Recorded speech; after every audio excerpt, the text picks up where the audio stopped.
தளபதி entry, சீமான் out, கசிந்த Delhi sketch, plan பக்காவா இருக்கே. கடந்த சில மாதங்களாகவே தமிழ் திரையுலகின் முன்னணி நடிகராக உள்ள விஜயின் நடவடிக்கைகள் அனைத்தும் அரசியல் குறித்த நிகழ்வுகளாக இருந்து வந்தது. இதனையடுத்து விஜய் தற்பொழுது அரசியல் கட்சியை துவங்கி உள்ளதாக அதிகாரப்பூர்வ அறிவிப்பை வெளியிட்டுள்ளார்.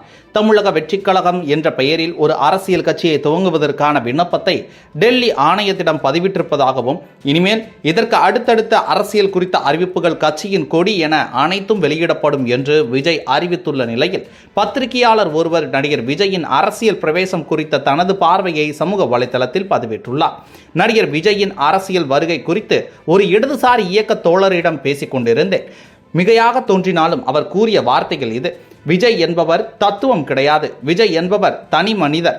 அவரை பின்பற்றி அவருடைய ரசிகர்கள் தொண்டர்களாக மாறி ஒரு கட்சி கட்டமைப்பை நிறுவ இருக்கிறார்கள். இவர் கட்சி பெயரை அறிவித்த நாள் அன்று நாம் தமிழர் கட்சியினுடைய நிர்வாகிகள் வீட்டில் தேசிய பாதுகாப்பு முகமை சோதனை செய்தது.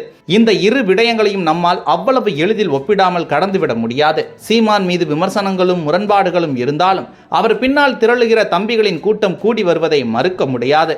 நாளை சீமான் என்கின்ற தனிநபர் இல்லாவிட்டாலும், கட்சியை சிதறி போனாலும், ஊரெங்கும் அவர் பரப்பி வருகிற பிரபாகரன் என்ற தனி மனிதர் மீதான பிம்பத்தை அந்த இளைஞர்கள் அவ்வளவு எளிதில் விட்டுவிட மாட்டார்கள். பிரபாகரன், விடுதலை புலிகள், சீமான், இந்த மூவர் மட்டும்தான் இவர்களுக்கு மாற்றத்தின் வடிவங்கள். எனவே தடை செய்யப்பட்ட ஒரு இயக்கத்தின் மீது ஆர்ப்பரிப்பை உருவாக்கக்கூடிய ஒரு போக்கை ஒன்றிய அரசு விரும்பாது. அதில் கூடக்கூடிய இளைஞர்கள் எப்போது வேண்டுமானாலும் இந்திய ஒன்றியத்திற்கு ஆபத்தானவர்களாக மாறக்கூடியவர்கள் என்று ஒன்றிய அரசு யோசித்திருக்கலாம். ஒரு பக்கம் பிள்ளைகள் பல இருந்தாலும் தமிழ் தேசியம் என்ற முழக்கத்தோடு கூடக்கூடிய இளைஞர்களை ஒரு நாளும் இந்திய தேசியம் விரும்பாது. எனவே அந்த கூட்டில் இருப்பவர்களை சிதைக்க வேண்டுமென்றாலும், அந்த கூட்டை நோக்கி நகரக்கூடியவர்களுக்கு ஒரு அச்சத்தை ஏற்படுத்த வேண்டும் என்றாலும் ஒரு கிளியை இந்த அரசு ஏற்படுத்த வேண்டும். எனவே NIA சோதனையை மேற்கொண்டால் பார்த்தீர்களா, இது ஒரு தீவிரவாத கட்சி, தீவிரவாத அமைப்பு. இதற்குள் உங்கள் மகனோ உங்கள் சகோதரரோ இணைந்தால் தேவையில்லாத பிரச்சனை தான் வரும். இங்கு வாருங்கள், நடிகர் விஜய் ஆரம்பித்திருக்கக்கூடிய ஒரு கட்சி, எந்த பிரச்சனையும் இருக்காது. பெரிய தத்துவங்கள் எல்லாம் அதில் இல்லை. எனவே அவர் பக்கம் கூட உங்கள் மகனோ சகோதரனோ சென்று இணையட்டும் என்ற சிந்தனையை தூண்ட முடியும். கவர்ச்சி பிம்பத்தின் பின்னால் செல்லக்கூடிய கூட்டம் இந்த சமூகத்திற்கு த்ரெட்டாக மாறுவதற்கு வாய்ப்புகள் குறைவு.